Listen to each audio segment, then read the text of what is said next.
Okay, y'all. Today I'm going to talk about who will be the first to die when shit hits the fan, or who will die, whatever you want to put it as. We're going to talk about vulnerable groups. Okay, let's start off. The physically and mentally disabled. Okay, physical and mental disability, there's a lot of things. I mean, it could be a whole list of things. Diabetes, spinal cord injury, paralysis, cerebral palsy, severe forms of, or well, any form of bipolar disorder, low functioning autism, uh, Down syndrome. There's just a whole list of things that just goes on and on and on and on and on and on and on. But anyway, it's just simply too many lists. But anyway, those people will die because it's like, for one, they won't be able to get their medication once the grid goes down. They won't receive a lot of the services that they would have gotten otherwise.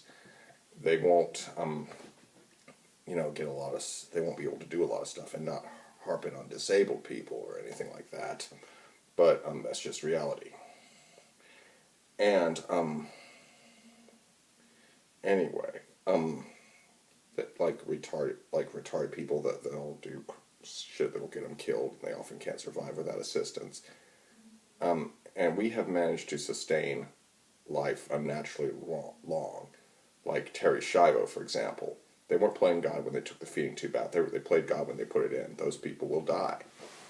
And also, they won't be able to get their medications for like their psychotic illnesses. I mean, you'll be getting people having psychotic breaks and doing a whole bunch of crazy shit that will get themselves killed. Anyway, that being said, we will move on now. They're very young and they're very old. Even though these people are able-bodied, it's like you had people with Alzheimer's and arthritis and things like that. These old people are simply not going to be able to move as quickly or anything like that. And I've known some pretty tough old people, but they're still old, and they can't do everything as well as they used to. They don't typically have too much endurance, but there are exceptions. But they're a very vulnerable group. And as are young children, they can't care for themselves, and a lot of people, kids are disobedient these days, and they'll go all, can't beat them or anything like that, and they'll just do things that'll get them killed. And, so the very young and very old are very vulnerable. And then we come up with the, like, people who just like to leech off of others. It could be the government. It could be they like to freeload. They like to freeload off society. They don't do anything for themselves, and they don't really want to do anything for themselves. They just know how to milk the system, so to speak. Anyway, these freeloaders, they will be herded into FEMA camps and shit like that, where they will die of diseases and all that other bullshit. And there's also the people who, this is kind of tied in, the people who think that they're just going to be able to power through everything. They might be organized, like disorganized mob of who decide to go out and loot. They might be, people that have actually planned to go out and steal stuff in a militarized fashion.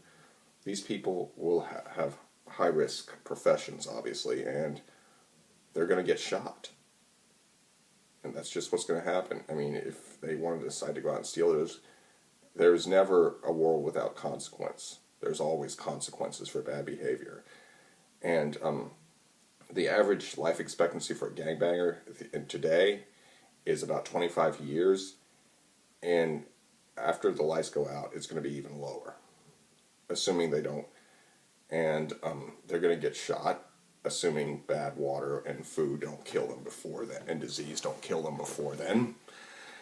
But anyway, there's also, the macho prepper who brags to everyone about how tough he is and how much guns he's got and how he's got 10 years worth of food, and he has all this stuff on his car when a zombie apocalypse happens, I'm your man. Those type of people, they're going to get swamped. They're going to get swarmed by a bunch of looters. And it's like, you may think I got a whole bunch of riot guns and ammunition and all that other explosives and all that other bullshit. But let me tell you something. There's going to be about 100 of them and only one of you.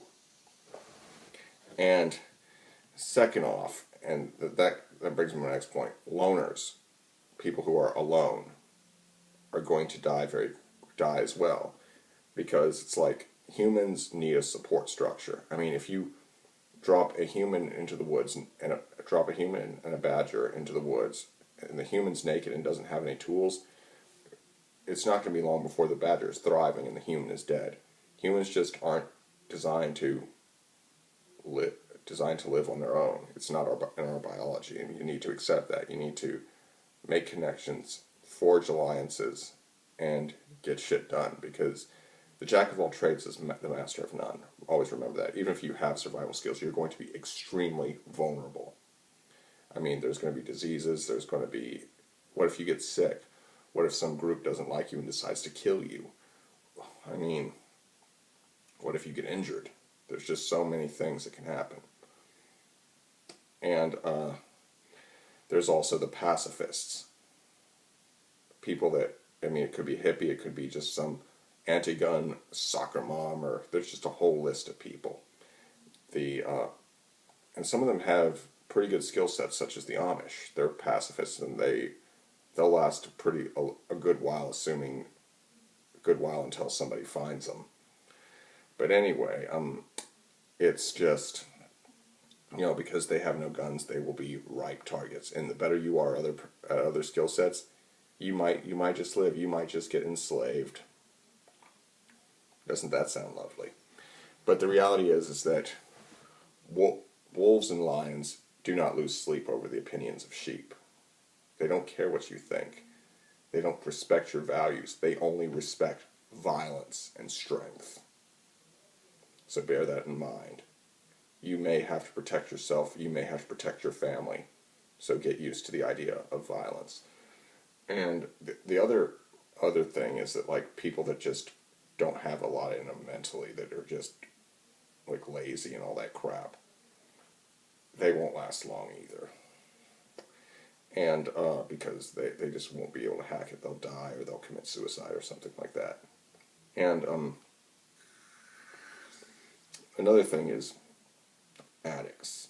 It's like some people will lose their alcohol, will be able to, like people that are addicted to alcohol, they may have a seizure and die. People that are addicted to opioids, they'll get really, really sick, and they won't be able to function. And they could very well die while they're going through withdrawals. And anyway, there are a whole bunch of just a lot of things that go on. It's like I said before, shit hits the fan is not going to be pretty. It's not going to be glorious. It's not going to be fun.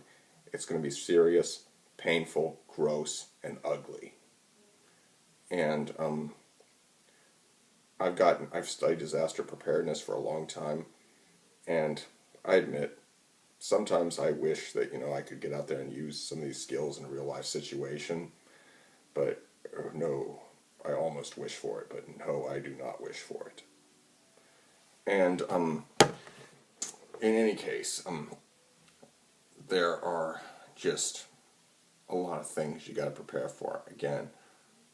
And there's also people that are out of shape, people that are overweight, people that are morbidly obese that they can't even get out of bed. Just watch my 600-pound life. And those people are going to, they're not going to be able to move around and like the disabled people. They're going to die.